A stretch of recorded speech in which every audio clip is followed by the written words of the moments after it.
Mesdames, Messieurs, peuple congolais, les Congolais parlent aux Congolais. Les Congolais informent les Congolais. Et pourquoi? Parce que être citoyen, c'est d'abord être informé, d'être critique et solidaire, et enfin d'agir. Au cœur de l'enjeu, sauver d'abord nos vies, et puis notre pays, notre cher beau pays, et enfin pouvoir le reconstruire.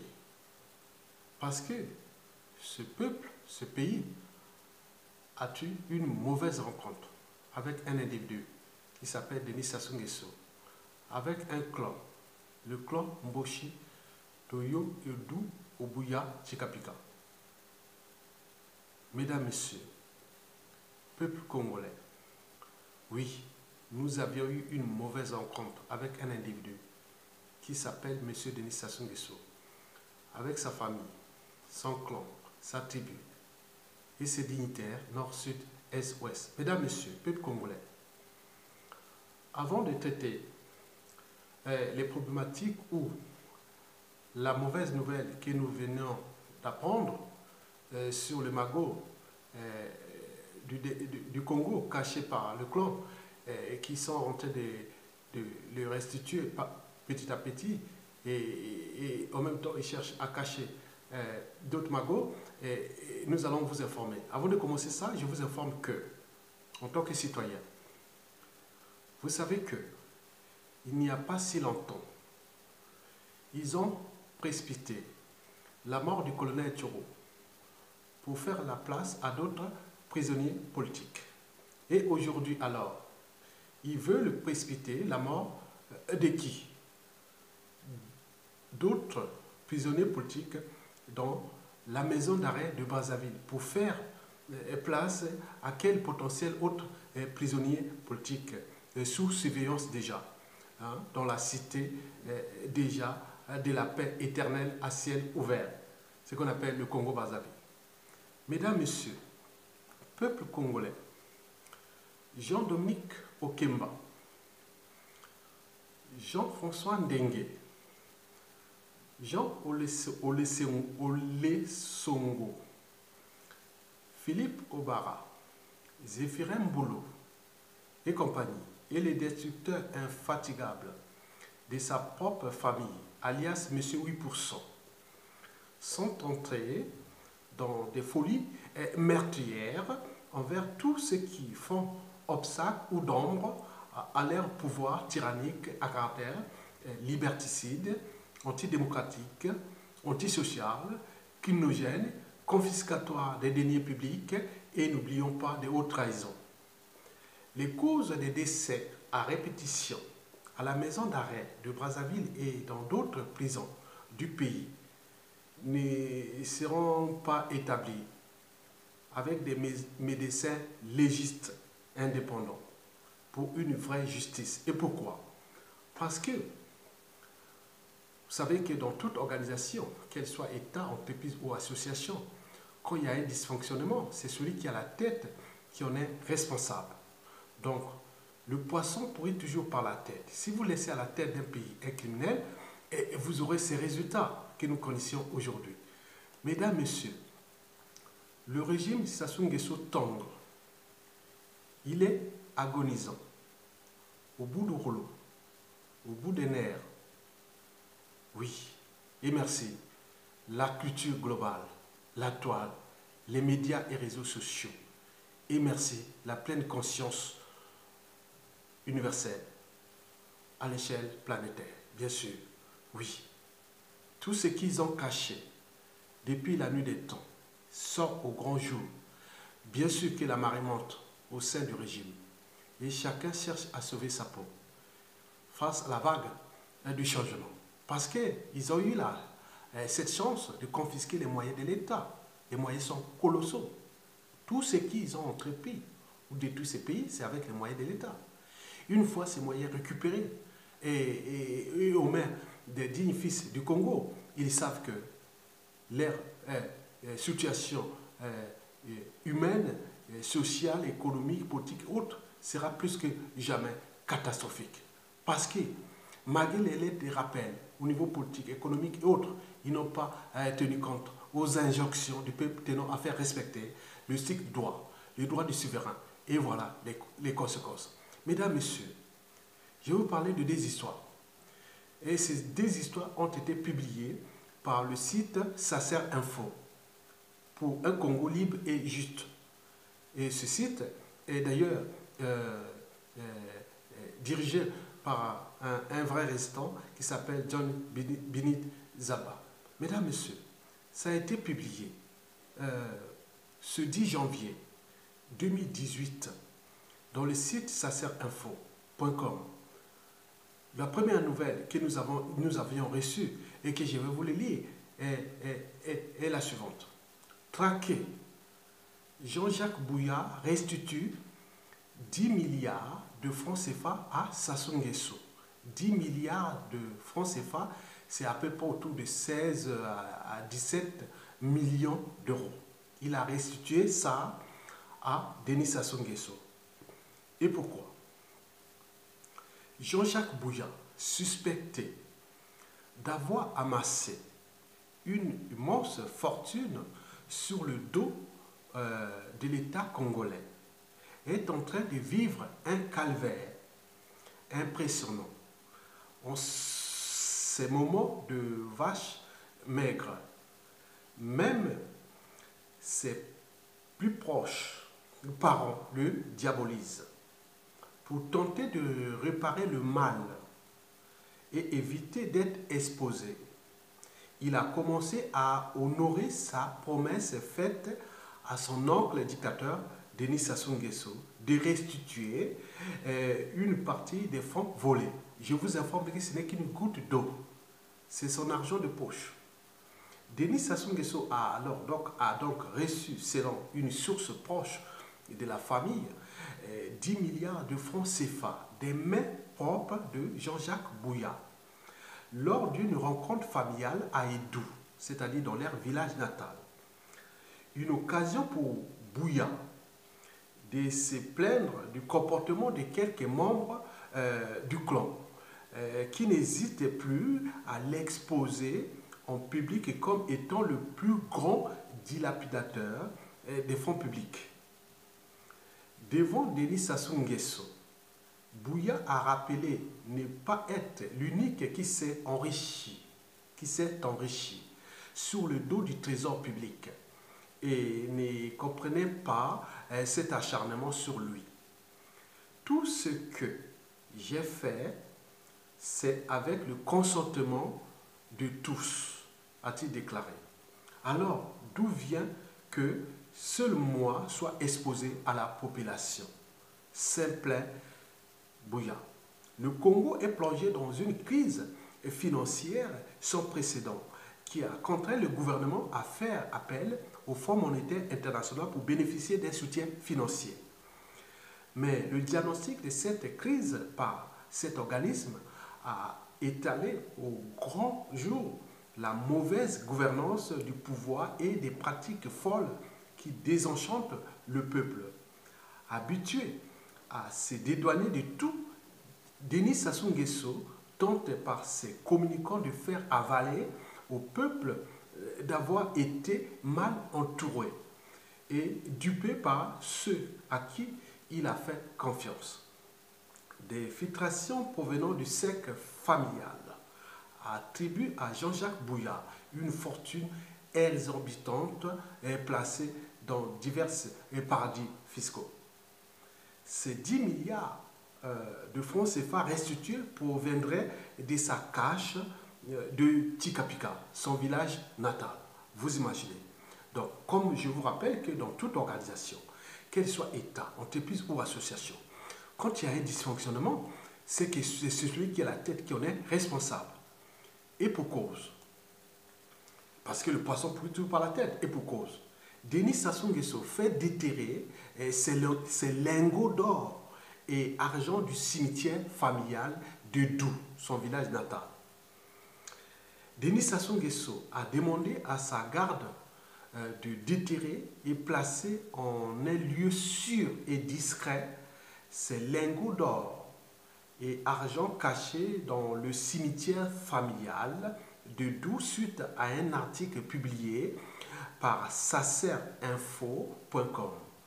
Et très irrité contre la presse en ligne et réseaux sociaux qui l'accuse de troubles faits, Sassou Nguesso n'a plus confiance à son entourage, suspecté de fuiter les informations les plus sensibles.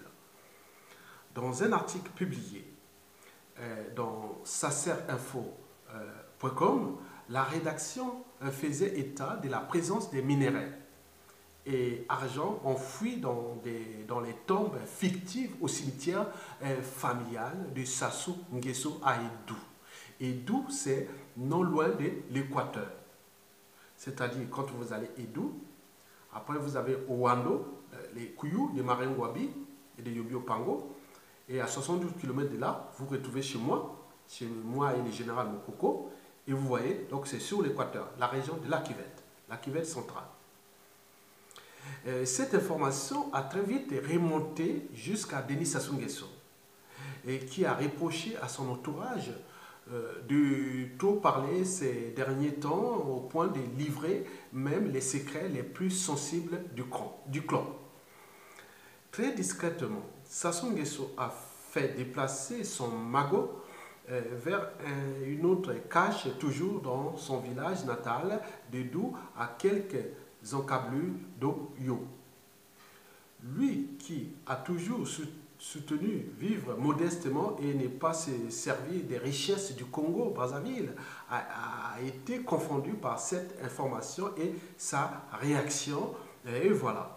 Donc la famille présidentielle est accusée de dilapider les ressources ou les richesses nationales et de déposer d'une colossale fortune et cachée en grande partie dans les paradis fiscaux.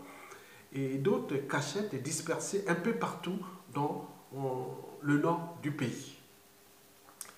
Depuis bientôt plus de 6 mois, cette fortune acquise illicitement sert à payer les salaires des fonctionnaires aux grandes dames du clan qui voient par là comment cette fortune diminue.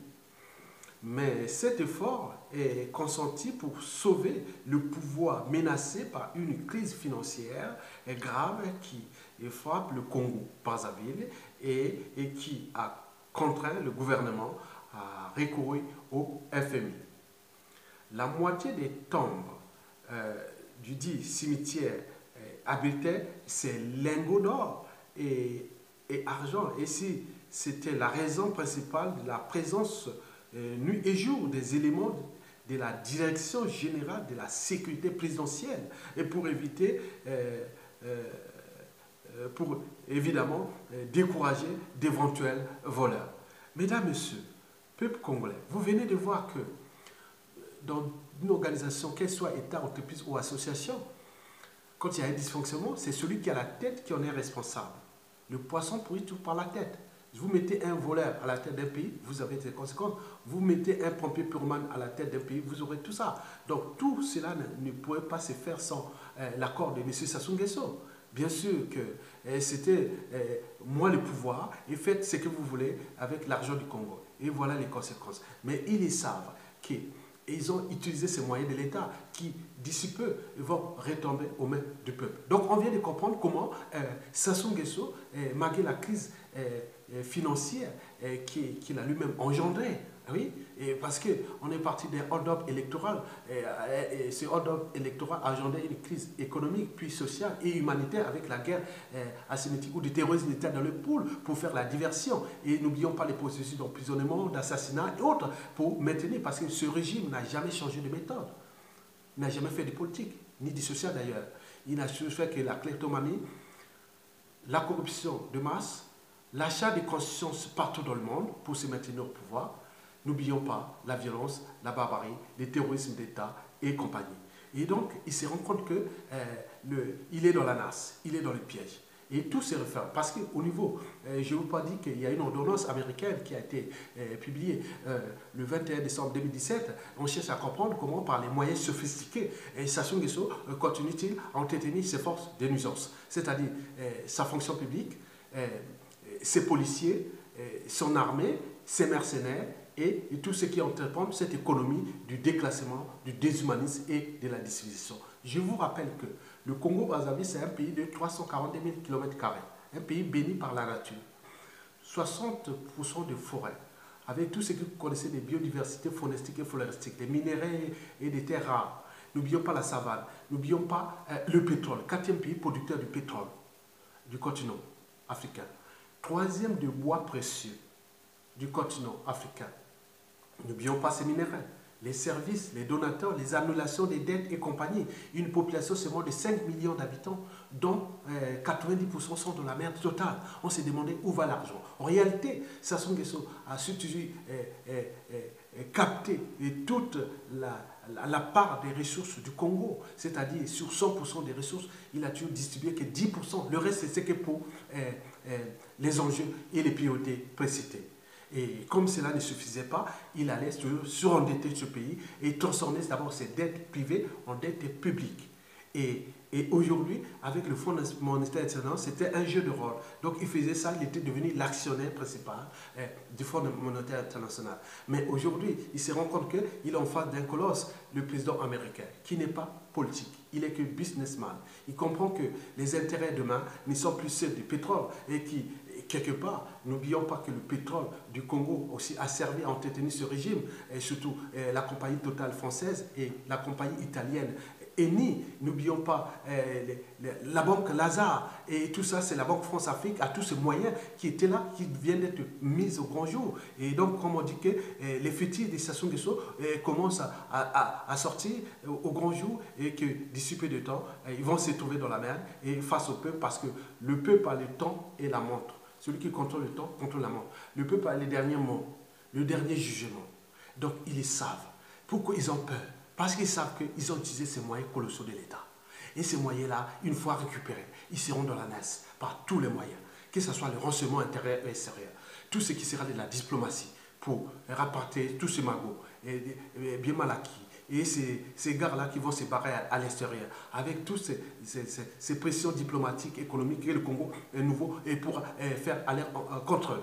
Et n'oublions pas les moyens des armées, de la police, des comptes publics, des ressources naturelles, des administrations et tout ça. Une fois récupérés, ils en ont peur. Donc c'est les raisons pour lesquelles ils mettent tous les moyens pour calmer le peuple en faisant la désinformation, la contre-information. Et comme je vous l'ai toujours dit, être citoyen, c'est d'abord être informé.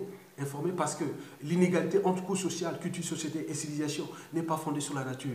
Elle réside dans les formations.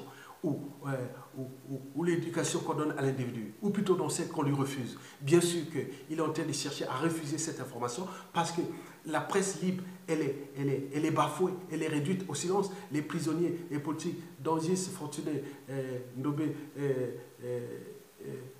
Bimba est dans les conditions, il peut mourir. N'oublions pas, l'Internet est coupé et donc tous les niveaux d'efficace. Donc on réduit au silence la communication globale au Congo, que ce soit sur la presse libre, les médias et réseaux sociaux et tout compagnie.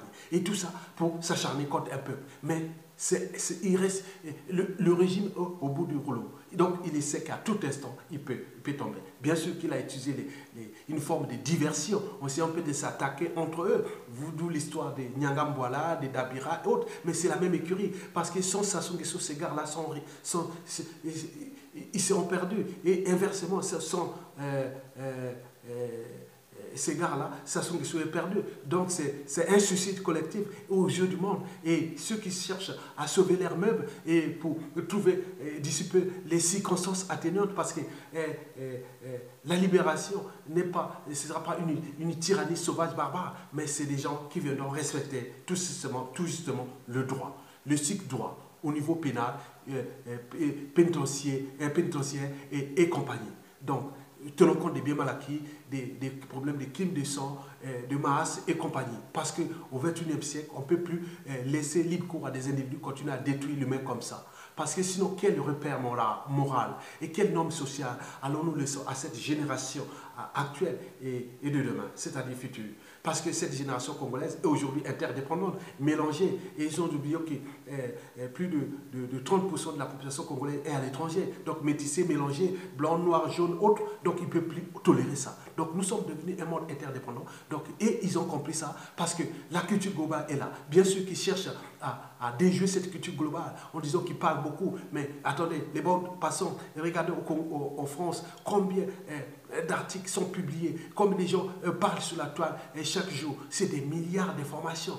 Mais pourquoi on veut empêcher au Congo? Parce qu'ils souhaitent réduire au silence ce peuple-là pour que leur pouvoir qu'ils souhaitent à vie reste avec eux. Mais cela ne va plus durer. Mesdames, Messieurs, donc toute chose a un début et une fin. Sassou Nguesso a perdu la bataille, a gagné la bataille, mais pas la guerre. La guerre, c'est ce côté du peuple. Le peuple a perdu la bataille, mais il va gagner la guerre. Et nous sommes là dans ce mouvement de libération qui va arriver à tout instant. Mesdames, Messieurs, je vous remercie et je vous laisse avec Bavon Marie dans Négo succès sur Maseke Yameme. Il dit que même les fétiches ils pourrissent. Parce que ça, ce fétiche, c'était quoi? Le passeport universel, l'argent. Maintenant, là, on est en train de les bloquer. Tous ces moyens, rien du tout. Les moyens des mercenaires, des renseignements, que ce soit intérieur ou extérieur, qui l'ont aidé. Mais tous ces moyens des lobbying, ils vont tomber un à un. Parce que ceux qui vont s'entêter à entêter ce régime, ils risqueront demain d'avoir des embrouilles avec le peuple congolais. Au niveau d'un pays, la puissance d'un pays, le monstre fort, un pays. Donc, vous l'aurez compris. Mesdames, Messieurs, je vous remercie et à bientôt. Et bon vent au peuple congolais.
Motema ya soso mpona koma lokoso na silisa mibali.